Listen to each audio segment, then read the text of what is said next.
Hello everyone, welcome back. কিরকম আছো তোমরা? আশা করি সবাই ভালো আছো, আমিও ভালোই আছি। তো সবাই জানোই পুজো 2-3 দিন আগে আমার শরীর ভীষণ খারাপ ছিল। তো পুজোতেও শরীর খারাপই গিয়েছে। তাও মানে পুজো তো আর বারবার আসবে না, বছরে একবারই, তাই মনে জুড়ে কিন্তু আমি ঘুরেছি। তো এখন শরীরটা বেশ ভালোই আছে, কিন্তু আমার শরীরটা ঠিক হতে হতেই প্রিয়াঙ্কারও শরীরটা খারাপ করে দিয়েছে। ও আজকে একটু জলদি চলে গেছে ঘরে।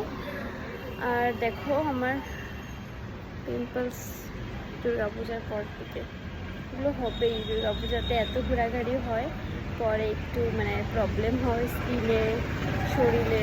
বাট আমার তো পুজোর আগের থেকে প্রবলেম হচ্ছিল, সেটাই। আর তো তোমরা পূজাতে কী কী করলে, কীরকম এনজয় করলে কমেন্টে বলবে, আমিও শুনবো তোমরা কী কী করলে। আর এখন তো লক্ষ্মী পূজাও শেষ, এখন কালী পূজা আসছে। তো কালী পূজার জন্য কিন্তু এক্সাইটেড, কেন কি লাস্ট ইয়ার কালী পুজোতে আমি ছিলাম না গুয়াহাটিতে, অফিসের পুজোতেও ছিলাম না, তো এবার আছি, তো তার জন্য একটু এক্সাইটেড আছি।